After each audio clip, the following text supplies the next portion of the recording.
The Dharma, incomparably profound and infinitely subtle, is always encountered but rarely perceived. Now we see, hear, receive, and maintain this. May we all realize the Tathagata's true meaning. The Dharma, incomparably profound and infinitely subtle, is always encountered but rarely perceived. Now we see, hear, receive, and maintain this. May we all realize the Tathagata's true meaning. The Dharma, incomparably profound and infinitely subtle, is always encountered but rarely perceived. Now we see, hear, receive, and maintain this. May we all realize the Tathagata's true meaning. Lovely, thank you all. We're again speaking about this classic piece of Zen writing, the Shinjinmei, that's over 1,000 years old. But I assure you that it's, hey Chris, come on in, come on here. I assure you that it's relative not only to people who lived 1,000 and more years ago, but to our world today, the great problems and tragedies we see, also the good times. Come on in, come on in. Oh, hi. 先日来た青木さんと来た坂入です。すぐいますけど、今座禅会ですので、ちょっとすぐと相談していいですか？うちの中で。すいませんね。座禅来ますか？座禅に来ました。どうぞ、入って。はい。Sorry, we had a couple of late folks come in. 今話しますけど、ごめんなさい。ほとんど英語だけど。大丈夫です。なんとなくわかります。そうか。はい。ありがとう。Okay. Please just have some tea. Make yourself comfortable. Very good. Glad to have you here. Today we're talking about the Shinjinmei, which I assure you is about what's going on in the world, what's going on in your life. It's not only about events 1,000 and more years ago, but it takes some understanding. What is this about? And I'm very lucky to just yesterday have been listening to a wonderful, very serious podcast about ideas. And it was talking about sunya and emptiness and zero. Nashi, zero. No igi ne. But the point it was making is that the Indian idea of this sunya or nothing, that sunya is the root of our sunyata, emptiness, ku, mu, is actually not the Western idea of nothing, empty, zero, meaningless, nihilist, you know? If you take everything away, there's nothing. It's just gone like that. That's the Western idea of zero.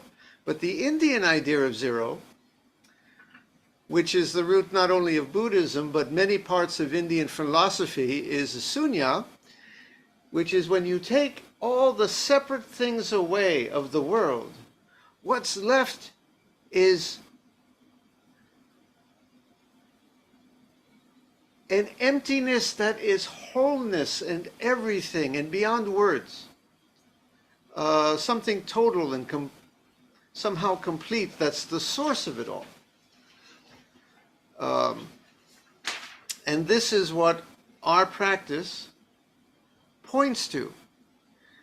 It's not, you see, the problem with saying, is it something that is being or not being? These are opposites.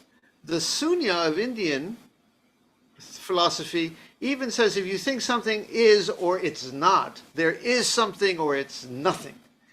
This is a contrast you're making in your mind. There's something so profound that you don't even need to contrast to be or not to be. I like to say if Hamlet had been a Buddhist, he would have had a third choice. To be or not to be or something more. ね。普通にね、考えるね。何か存在する、存在しない。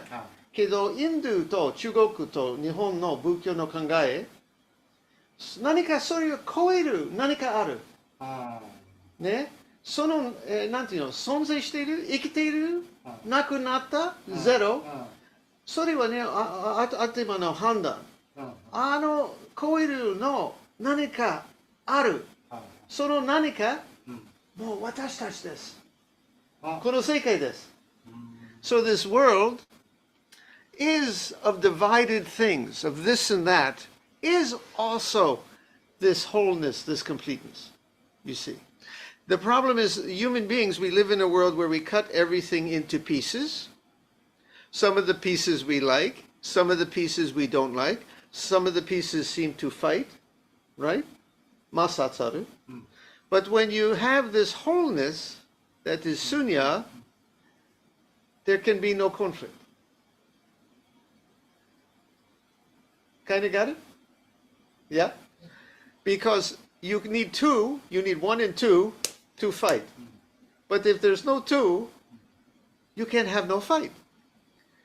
So this is the basic Indian philosophy that is the source of not only Buddhism, but maybe many Indian traditions. And the podcast made the sense that even the Sufi in Islam, some of the Jews in the Kabbalah and the Christian mystics, maybe they also thought of this, that when you get beyond all the words and names, there's this nanika, there's something that is beyond something and nothing, that is everything, like that.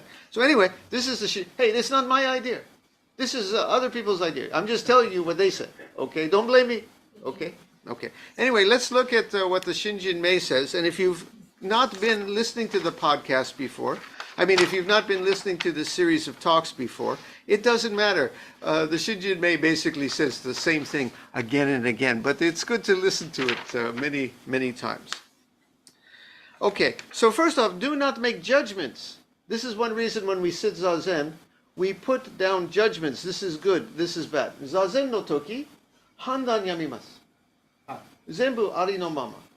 ね、これが好き、これが悪い、これがいいこと、これは悪いこと、これが上品、これは下品、全部ね、捨てる。Okay, so that's what it says. Do not discriminate. If you do not discriminate between coarse and fine, you will not give rise to prejudice. Okay? This is why we sit Zazen and we suspend judgment. And by suspending judgment again, it doesn't mean Zazen becomes meaningless. It means Zazen somehow becomes this complete and whole thing that's just fine. Kind of big fine. When you stop the judgments of coarse and fine, you find that the universe is not meaningless, empty, kind of filled with meaning, and kind of big F fine. This is Indian philosophy and Buddhism, okay? To live in the great way is neither easy nor difficult, but those with limited views are fearful and doubting. The faster they hurry, the slower they go. Again, this is reflected in our Zazen. If you think, how is this Zazen? Is it good? Is it bad? Should I be doing something more? It's bad Zazen. But if you put down the limited views and the judgments, then Zazen is fine, with a big F. And the world too, with all its problems, some of them good, some of them bad, 社会の問題、人生の問題も、いいこと悪いこと、それを超えると、この何かある、いいこと。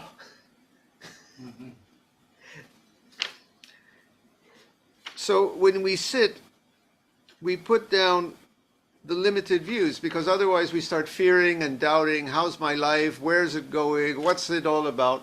When you put that down and find this wholeness, there can be nothing to fear and nothing to doubt, because it's just complete. It's the mind that starts doubting, the mind that starts fearing, the mind that starts rating, this is good, this is bad. But when, in the Indian sense, you find this wholeness that's beyond judgment, beyond doubt, and is just complete, there's nothing to fear. There's nothing to doubt. And the faster they hurry, the slower they go. This is why our Zazen is also radical, non-attaining. If you think the goal, when I get there in 2 weeks, then I'll have it. In 2 years, in 2 lifetimes, 200 years from now, then we'll get it right. Then I'll be complete and happy. My life finally will be good. The world will then be perfect. The further you look for that, the further it becomes. The more you hurry, the slower you go. The more you try to get to this that's distant, the further it becomes. So when we sit in the completeness where there's no place to go. Nothing to hurry, nothing to run toward, nothing to run away from. We just sit in this completeness because the rest of our life we're always running and hurrying. ね。だから人生にいつも目的ある。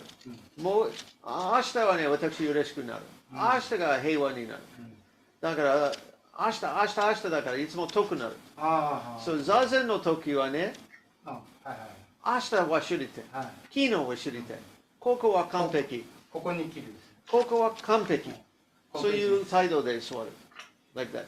Okay? Yeah. In attachment, balance is lost. And they surely enter the wrong path. The more we clutch for things, the more we reach for things, the more we need things we feel will make us complete, the more incomplete we feel we become. We may feel good for a time, like, that piece of chocolate cake, oh, if I just have that piece of chocolate cake, or whatever it is in life, marry that person, buy that car, get that job, finally, whatever it is, get my health back. Whatever it is, we think, then I'll be happy. Because we're attached to it. And you know what? It does work for a time. You eat the chocolate cake? Yeah, it feels good. About 45 seconds, I think, is for me. Then I have another bite. It's not as good as the first bite. Then I take another bite. The third bite, it's not as good as the first two. You know how it is. Once I had a serious illness. I got my health back. Oh, I was really happy. Of course. I thought I was going to die. Then the doctor said, you're not going to die. I was really happy for a long time. And I thought, now, I got my health back. I'm never going to be, like I was before again. 2 weeks later, I was the same idiot as before. Oh, I'm glad to be alive. Don't get me wrong. But I was the same guy. There's a saying in Chinese, you get married, you'll be happy 3 days. I know. Right? Yeah. Right. So, 欲しいものね、届くと、ちょっと嬉しくなる。けど、欲しい。それは問題です。座禅の時に、欲しいこと一つだけ。座禅。だから完璧。That's why when we sit Zazen, the only thing to be attached to, the only thing to want is to sit Zazen. It's complete. Just let things be in their own way, and the whole will neither go nor abide. It's a little tricky. I'm looking at the Chinese here. I read Japanese, a little Chinese here. We got some Chinese speakers might second my interpretation here, but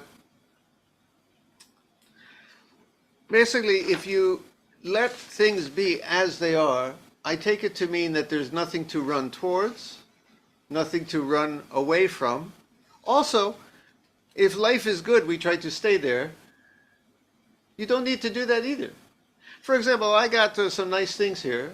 I was looking around my house the other day. I said, oh, my daughter, she's a cute age. She's 12. Like my house, like my friends. I want things to stay this way forever. That's also a problem. When I was sick, I wanted to run away from being sick. Now that I'm happy, I want to stay in being happy. When you let things be in their own way and just go as they go, and that going is you, you don't need to stay. You don't need to run. If life goes here, you go there. If life doesn't go there, it doesn't go there. My daughter won't be 12 forever. I won't live in this house forever. I won't be alive forever. It's okay. It's okay. Neither clutch at the things you love and try to keep them, neither run so hard from the things that scare you, but let it be. Ne? Jinsei no nagare, nagare wa nagate kudasai. Ichiyoni, jinsei to nagare. ひばりさんご存知ですか？知ってます。川の流れのように。Yeah, like that. Okay. So, now, again, the Xinxinmei, this is the secret to Buddhism that people sometimes get wrong. By the way, that podcast, I got another criticism there. They had a couple of philosophers who were criticizing Buddhism, and you get these guys. One guy, a couple of guys got it right, and one guy got it really wrong. What he said was, Buddhists try to be in the nothing. And what he meant again was, Buddhists try to be in this state of almost dead. You're barely alive. You're nothing, everything, you take everything away and it's zero. Okay? And that's what's wrong with Buddhism. But that guy had it wrong. Again, this state that we're describing here, where everything is just as it is, where you stop dividing the world into pieces, where you stop running from the things or trying to hold on tightly to the thing. This thing is a complete and beautiful whole state. It's the opposite of nothing and dead. It's kind of a life and permeates everywhere. At the end of the podcast, actually, there were some beautiful quotes, and one of the fellows says, the Rick and Morty cartoon, do you know that?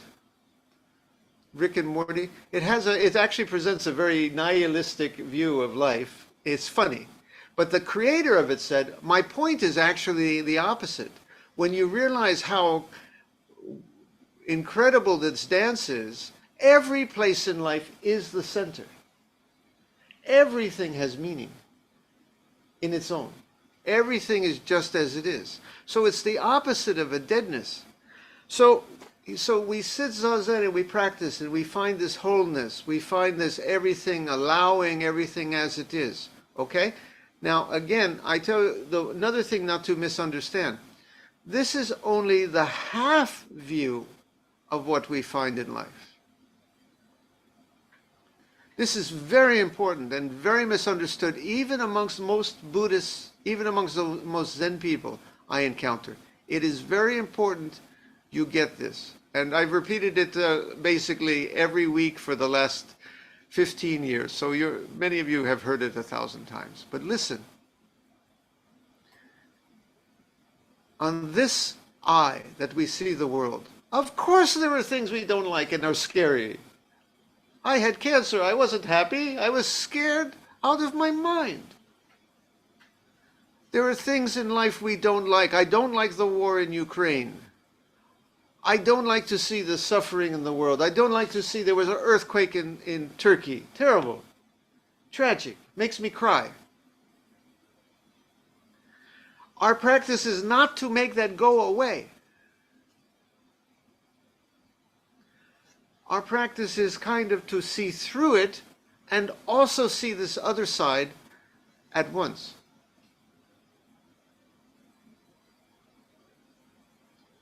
So, 人生の問題がある。立場。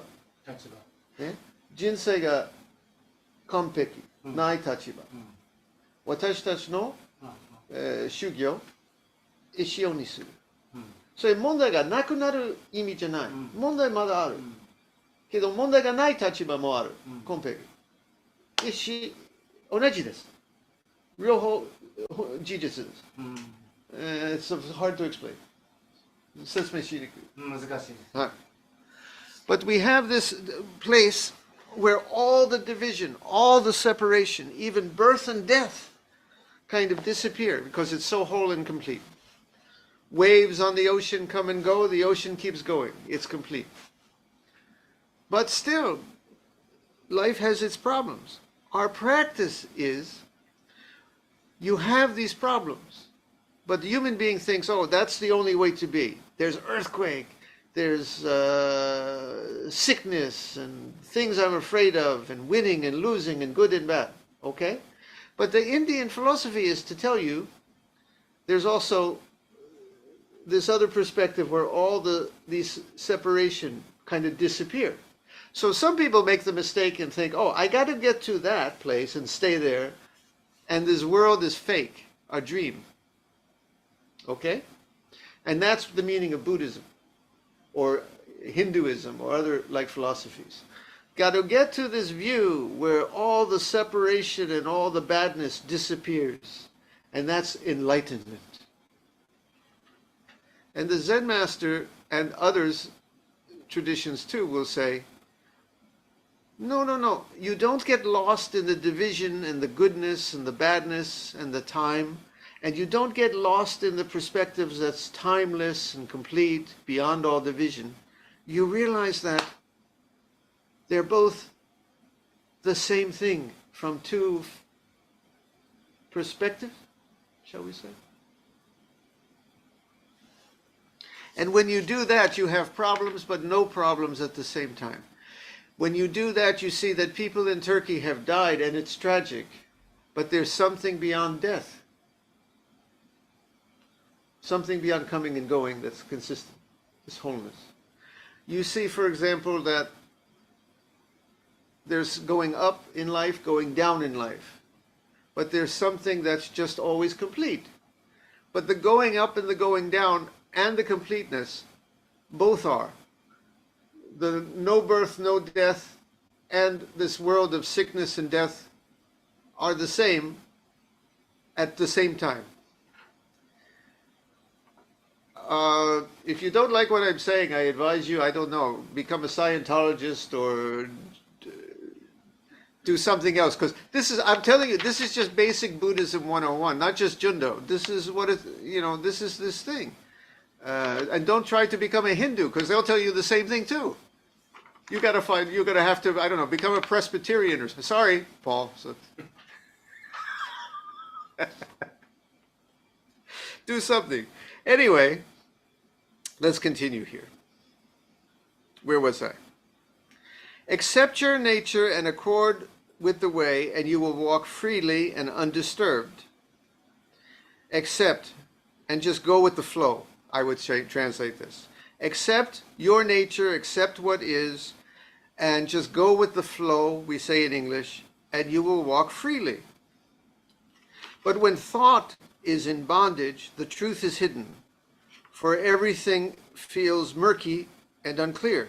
When your mind is confused, the life becomes confused. When your mind is simple and clear and tastes this wholeness, it's amazing. Same situation somehow becomes clear and whole. When I was sick in the hospital, I had this many times. My mind would start going, oh my gosh, I'm never going to get out of here. I'm never going to see my family again. Oh, who's going to feed the cat? I would worry about all these things. Oh, maybe the doctor's lying to me. All these things, right?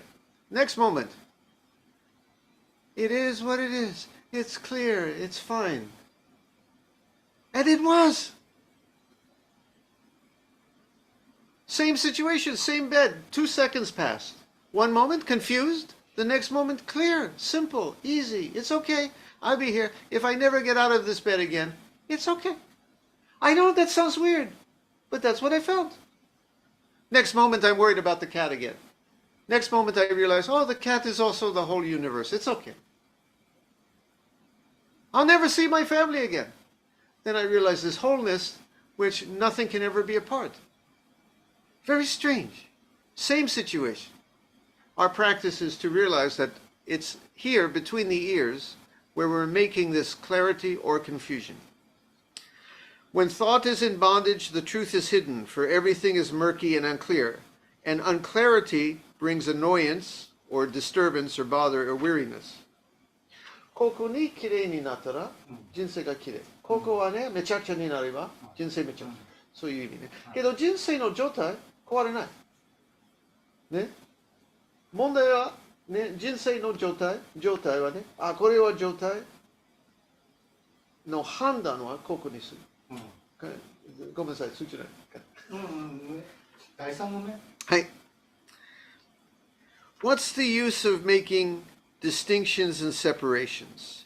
If you wish to enter the one vehicle, do not disdain the six senses. Now this kind of says two opposite things, and it's very important. Many practices in Eastern religions say anything you see with the eyes, all this world of division, anything you hear with the ears, we got to get past that. It's false. Right? And we got to get to this wholeness, which is beyond the kind of, what should we say, the fake dream we're seeing with our eyes, hearing with our ears, thinking with our thoughts. We got to get past the senses, past the thoughts, and then we find this nanika, this something. Okay? But Zen people tend to say, no, you see with the eyes are not the problem. You hear, you feel with the body, even if you feel pain. But we have to realize it's not the problem. If you just know the simplicity and clarity of mind, there's nothing to run from. So the senses are not the problem. Making your mind confused is the problem. The six senses not being disdained, not being hated, is the same as true awakening. In other words, you don't shut your... That's the reason we keep our eyes open in Zazen. Some people think you meditate, you should close your eyes. Get away from this world. I got to find that truth inside. In the darkness, there's going to be something. Get to this world, close my eyes, close my ears. I don't want to hear anything. Then I'll find something. This world, there's noise and lies and things I'm saying are a distraction.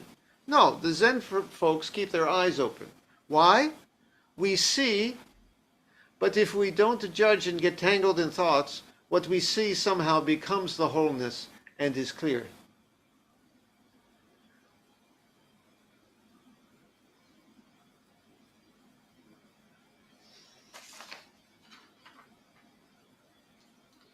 The six senses not being disdained is the same as true awakening. The wise have nothing to do, but the foolish bind themselves. It's very strange, but the secret of Zazen is to kind of stop making complexity in the mind. To just settle, to realize, to allow. It's kind of to stop all the hard work and constant craziness we're making here and just let it settle.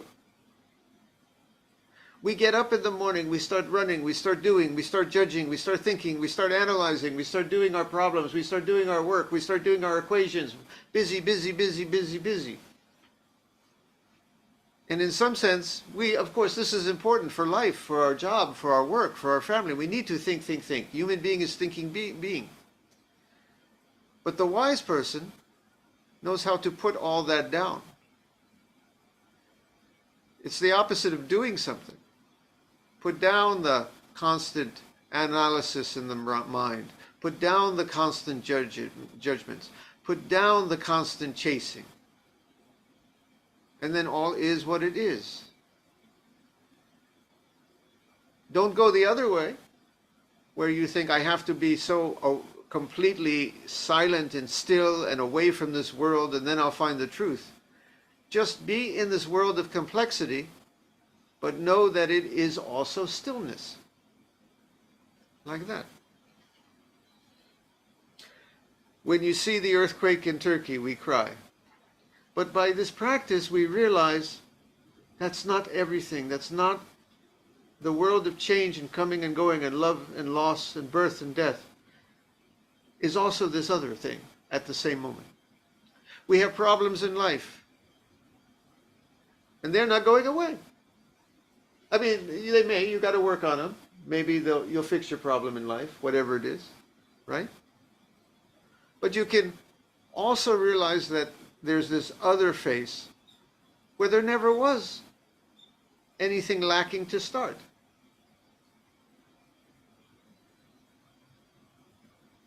And you don't need to get away from the problem to realize this wholeness. The problem and the wholeness. The trouble and the peace. I call it the peace of one piece, P-E-A-C-E, that's one piece, that is all the broken pieces of the world. And we realize all the broken pieces of the world are this one piece that is peace.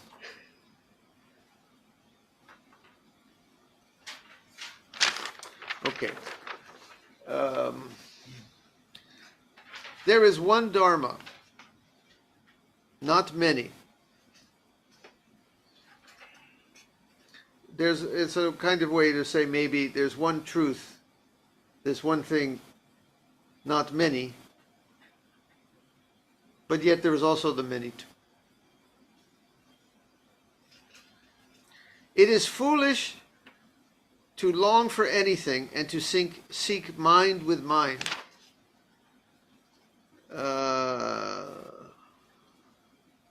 I admit some of this I have to interpret what I think they're saying. I'm sorry, I can't pick up a phone, call the guy from 1,300 years ago and go, what did you mean? He's gone. Okay. Can't do that. Of course, this is also telling you, since we don't quite believe in birth and death, he didn't go anywhere either, but he's gone, so I can't call him. Okay? So what do I think? They all think, who am I? What is my life? Jinsei no igi wa nan desu ka? Watashi dari desu ka? We are filled with questions. When will life get good? What is this all about? Why? Who's making these questions? Who's rating that your life is anything other than it should be or is? You. It's foolish to long for anything. If my life was this way, then it would be happy. If this would happen, then everything would be okay. Finally, if everybody in the world would agree with my opinion and just do what I say, it would be okay. No, then you end up like that guy, Putin. Everybody is listening to what he said, and look how much trouble he got in. He's still not happy. Right? You get those guys who actually do have all the things and people do what they want and say what they want and tell them, yes, you're great. They're still not happy because they don't know how to rest and be complete. If you want to be complete and happy in your life, content, we sit Zazen and it's content and filled and complete.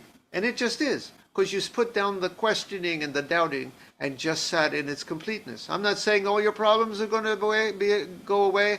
I'm not going to think that you're going to be more beautiful than you are. I'm not going to tell you that you're going to be taller than you are. Or I'm not going to tell you you're going to have more money in the bank. Actually, none of that is what this is about. It's going to tell you that if you sit with the conviction and the honest belief, trust in mind, that this is complete, it's complete. Put down the judging, like that. That's our practice. To seek mind with mind is the greatest of mistakes. Rest and unrest derive from illusion. We keep going, in life, but yet somehow in our heart we're resting and know there's no place to go at the same time. Even when life is the craziest, we know this certain stillness. We don't think, someday my life I will retire at the age of 65 and then I'll be happy, my life will know peace, I can finally rest. Those minute those guys rest, they got to do something. They can't rest.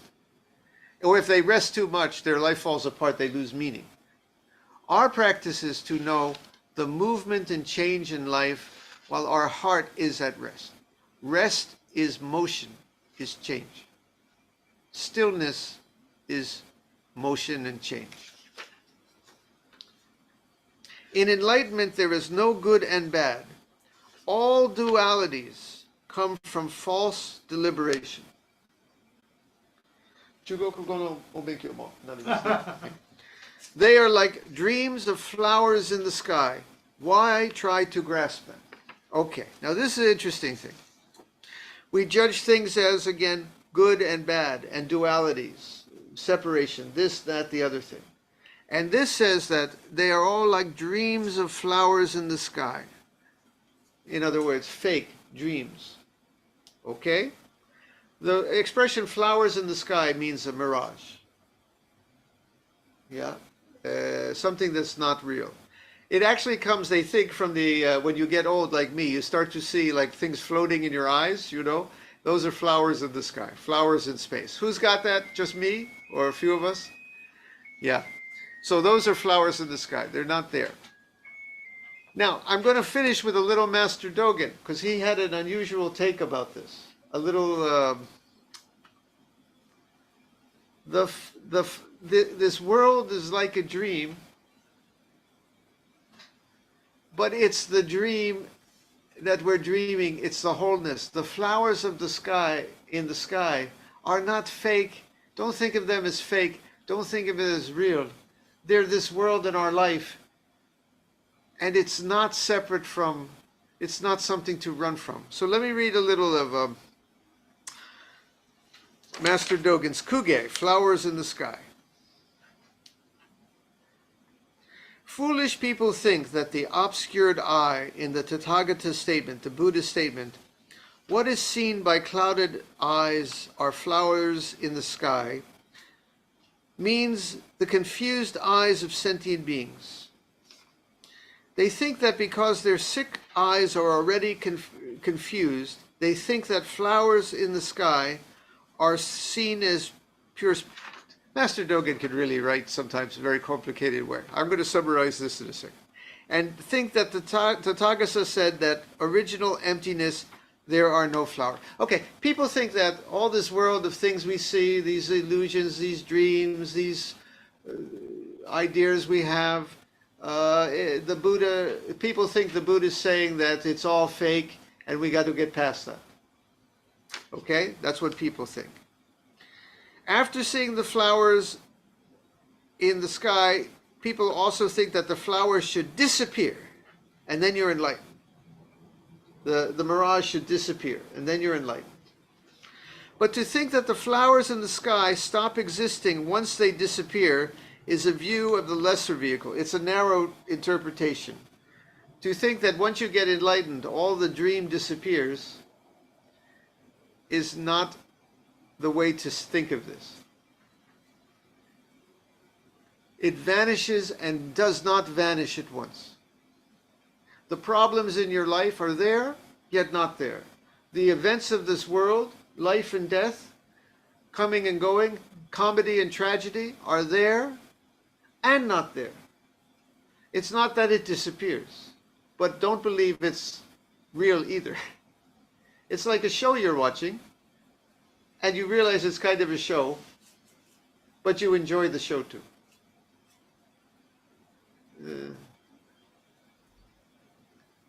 I see a movie. I go to Star Wars. I love Star Wars.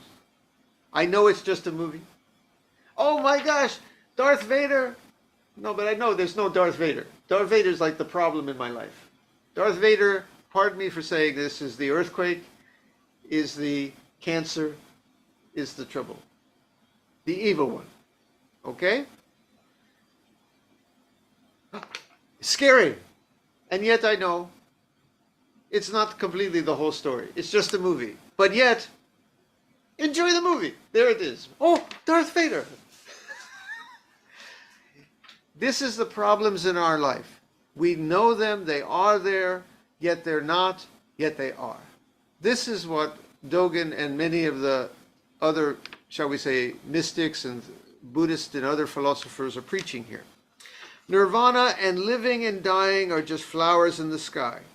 Even nirvana, if you think it means the state of supreme enlightenment, you think it's separate from living and dying, you're mistaken.